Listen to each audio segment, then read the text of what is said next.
नमस्कार। Iran America जो परमाणु संयंत्र है और उसको अमेरिका ने नष्ट कर दिया है।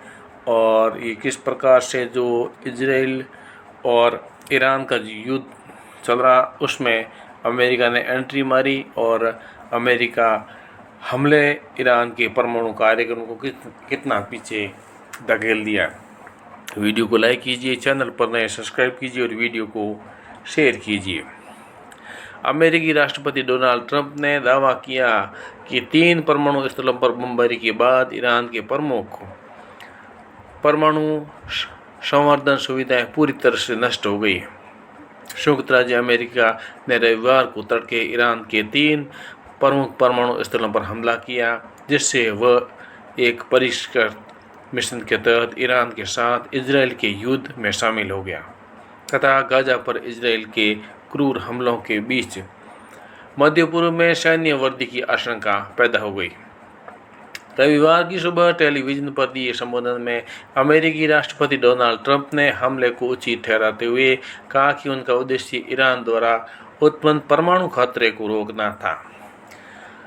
नतीजन इस्फान और फोर्डोसाइट जो समृद्ध यूरेनियम के उत्पादन या भंडारण में शामिल हैं को निशाना बनाया गया।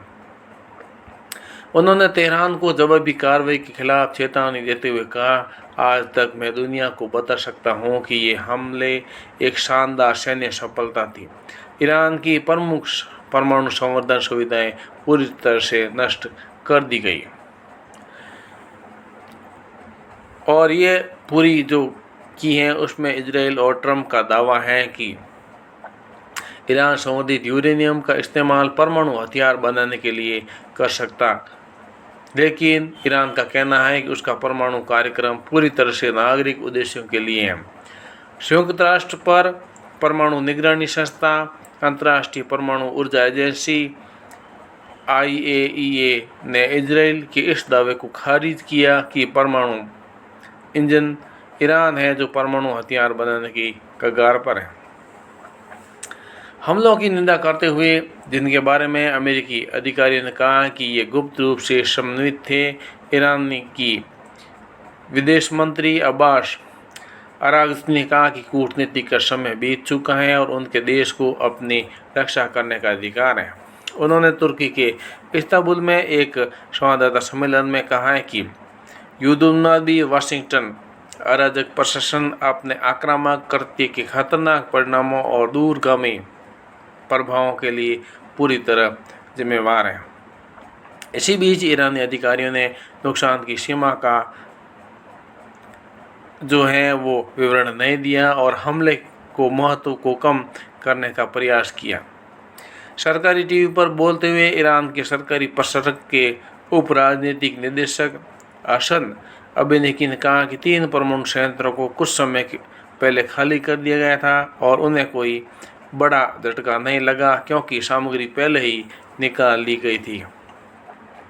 परमाणु संयंत्रों पर हमले के बारे में जानने योग्य बातें ये हैं कि इन हमलों का ईरान के लिए क्या अर्थ है, कौन सी सुविधा है वो प्रभावित हुई है। ट्रंप ने रविवार को कहा है कि बमों के पूरे पेलोड ने ईरान के फोर्डो, नातांज और इम्तिहान परमाणु संयंत्रों स्थलों को नष्ट कर दिया। रॉयटर्स समाचार एजेंसी के अनुसार ईरानी अधिकारियों ने भी पुष्टि की और तीनों पर हमला किया। उसमें फोर्डो एक भूमिगत संवर्धन सुविधा है जो 2006 से चालू है और तेहरान के उत्तर में ईरानी शहर क्रोम में लगभग 48 किलोमीटर 30 मील दूर पहाड़ों के अंदर निर्मित एक स्थल पर प्राकृतिक आवरण प्राप्त है। रविवार के हमले का प्राथमिक केंद्र फोर्डो को बड़े पैमाने पर आयुध भेदक MOP का बंकर बस्टर बमों से मारा गया जो B-2 स्टील्स बम्पर बिरौनों से गिराए गए थे और US joint chief of staff के अध्यक्ष जनरल डैन केन ने रविवार को एक ब्रीफिंग में कहा कि 13,000 किलोग्राम 28,700 पाउंड GBU 57 MOP सबसे शक्तिशाली बंकर बस्टर बम है जो जमीन से 60 मीटर नीचे घुसने में सक्षम है और 100 किलोग्राम तक विस्फोटक पहुंचा सकता है।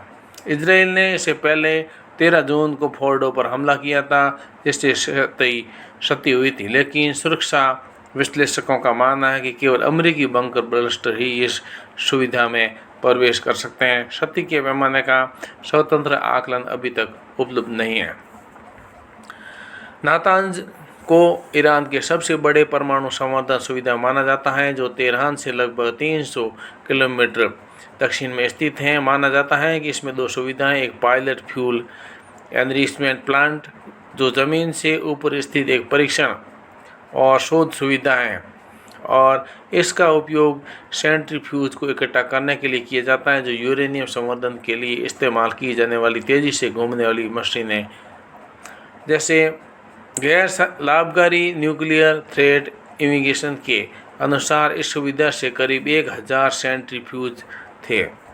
दूसरी सुविधा जमीन के नीचे स्थित जैसे फ्यूल एनरिचमेंट प्लांट कहा जाता है, और कि रविवार को ये बताया है कि नातांज पर किन हथियारों ने हमला किया। और तीसरा है इम्तिहान। इस्फहान एक परमाणु अनुसंधान सुविधा है जो इस्फहान के केंद्रीय शहर में स्थित है। इसे 1970 के दशक में बनाया गया था और इसका उपयोग यूरेनियम रूपांतरण के लिए किया गया था। अधिकारियों के अनुसार ये अमेरिकी जो है बमबारी निशानों से पहले अंतिम स्थान था, जिसमें करीब 150 विमान शामिल थे जो ईरानी हवाई क्षेत्र से हट गए। केन ने कहा कि अमेरिकी पनडुब्बियों से इस्फहान पर 2 दर्जन से अधिक टॉम हॉक मिसाइलें दागी गई। उन्होंने कहा कि ईरानियों को मिशन का पता नहीं चला और बाद में उन्हें सूचित किया गया।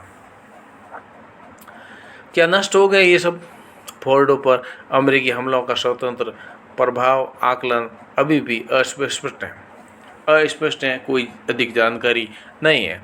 लेकिन रक्षा सचिव हैगसेथ ने रविवार को कहा कि अमेरिका का प्रारंभिक आकलन यह है कि हमारे सभी सटीक हथियारों ने वही हमला किया है जहाँ हम चाहते थे और वांछित प्रभाव प्राप्त हुआ। उन्होंने फोर्डो में विशेष क्षति का हवाला दिया। एक ईरानी सांसद ने अल जजीरा को बताया कि साइट को सतही नुकसान हुआ है और IAEA प्रमुख राफेल ग्रासी के अनुसार पिछले हफ्ते प्लांट पर इजरायली हमलों से भूनिर्मित प्लांट को सीमित अगर कोई नुकसान हुआ है तो हुआ ही है। रविवार के हमलों के बाद नातांज में हुए नुकसान की सीमा भी स्पष्ट नहीं है। पिछले हफ्ते ग्रासी ने संवाददाताओं को बताया है कि पहले इजरायली हमलों ने ऊपर के प्लांट को पूरी तरह से नष्ट कर दिया था और यूरेनियम प्लांट के भूमिगत हिस्सों में सेंट्रीफ्यूज को गंभीर रूप से क्षतिग्रस्त कर दिया गया था। अगर पूरी तरह से नष्ट नहीं किया गया था, भले ही वह सीधे तौर पर प्रभावित नहीं हुआ था। इसी बीच IAEA ने रविवार को कहा है कि अमेरिकी हमलों के बाद इस्फहान में 6 इमारतों को नुकसान पहुंचा है, जिसमें दूषित उपकरणों को संभालने वाली एक कार्यशाला भी शामिल है। एजेंसी ने बताया कि पहले इजरायली हमलों में साइटों पर 4 इमारतें क्षतिग्रस्त हुई, जिसमें प्लांट की केंद्रीय रासायनिक प्रयोगशाला भी शामिल थी। ईरान और पड़ोसी खाड़ी जैसे देशों में भी कुवैत से मिली शुरुआती रिपोर्ट से पता चलता है कि किसी भी संयंत्र से रेडियोधर्मी पदार्थ का कोई महत्वपूर्ण रिसाव नहीं हुआ है। विश्लेषकों का कहना है कि इससे संकेत मिल सकता है कि ईरानी अधिकारियों ने अमेरिका द्वारा लक्षित सुविधाओं से संवर्धित यूरेनियम के भंडार को हटा दिया है। इरना समाचार एजेंसी के अनुसार ईरान के परमाणु संयंत्र संगठन के उप निदेशक और देश में राष्ट्रीय परमाणु सुरक्षा प्रणाली केंद्र के प्रमुख रेजा करदान ने रविवार को पुष्टि की कि साइटों के बाहर कोई विकिरण, प्रदूषण, परमाणु विकिरण नहीं देखा गया। करदान ने कहा कि देश के प्रिय लोगों की सुरक्षा और स्वास्थ्य की रक्षा के लिए प्रारंभिक योजनाएं बनाई गई थी और उपाय किए गए थे तथा आज सुबह परमाणु सुविधाओं पर हमला करने की आपराधिक कार्रवाई के बावजूद पूर्व नियोजित उपायों और उठाए गए कदमों के कारण इन स्थलों और सुविधाओं के बाहर कोई विकिरण प्रदूषण परमाणु विकिरण नहीं देखा गया। IAEA ने यह भी कहा है कि लक्षित स्थानों के निकट कोई जो विकिरण है उसका स्तर नहीं बढ़ा है। एजेंसी ने रविवार को एक सोशल मीडिया पोस्ट में कहा है कि ईरान में फोर्डो सहित 3 परमाणु संयंत्र पर हमले के बाद IAEA की पुष्टि कर सकता है कि इस समय तक ऑफ साइट विकिरण के स्तर में कोई वृद्धि नहीं हुई है। विक्सी इंस्टीट्यूट फॉर रिस्पॉन्सिबिलिटी स्टेटक्राफ्ट की कार्यकारी उपाध्यक्ष त्रिता पारसी का कहना है कि इस संभव है कि ईरान ने अमेरिकी हमलों से पहले एहतियाती कदम उठाए हो।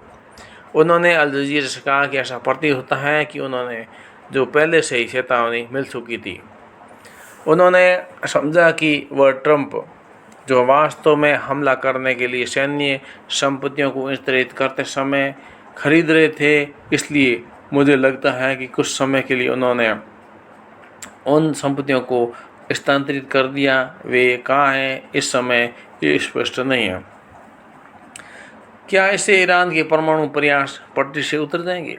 ईरान के समग्र परमाणु कार्यक्रम पर इन हमलों का प्रभाव अभी तक अज्ञात है।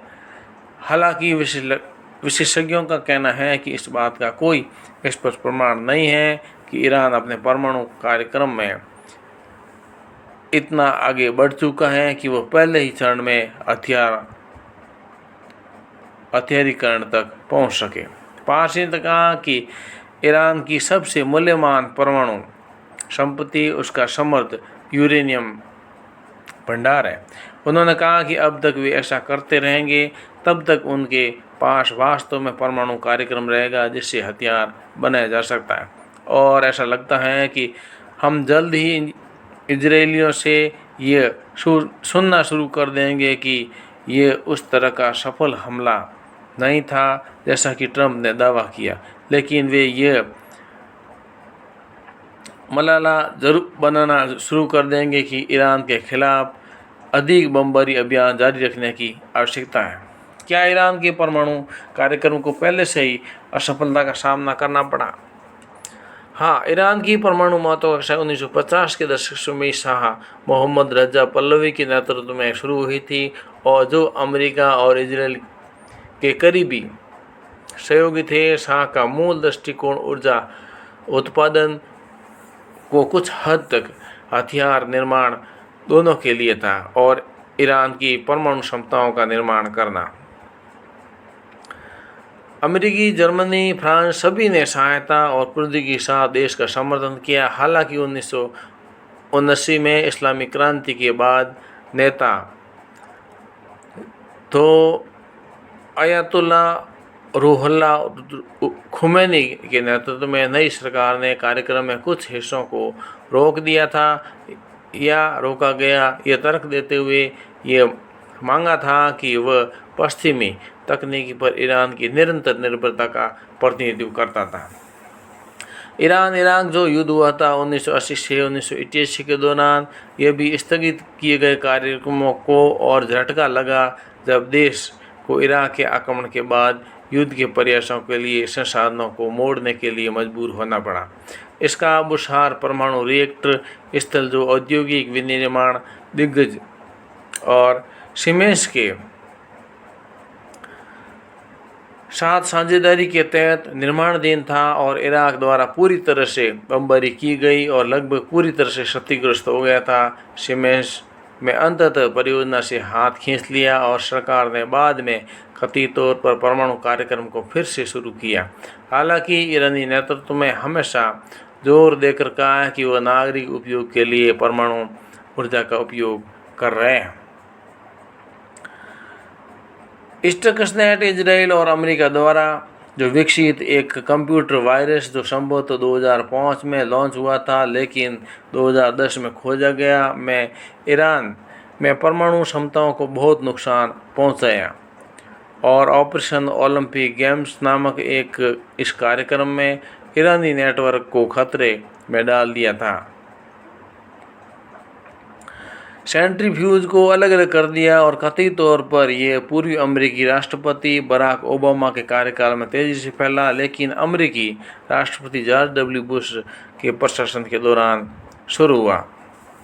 2015 के ईरान परमाणु संयंत्र समझौते के तहत, जिसे आधिकारिक तौर पर संयुक्त व्यापक कार्य योजना और JPCO के रूप में जाना जाता है, देश को प्रतिबंधों की राहत में बदले अपनी संवर्धन क्षमताओं को सीमित करने के लिए मजबूर किया, और जिससे ईरान, चीन, रूस, America, France, Germany, United kingdom और यूरोपीय संघ के बीच तथाकथित समझौतों में संवर्धन को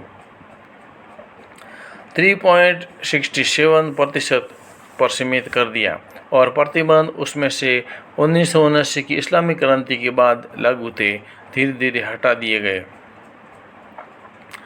IAEA के अनुसार तेहरान के सौदे की शर्तों का पालन किया। इसने IAEA के नियमित नियमावली की अनुमति देने पर भी सहमति जताई।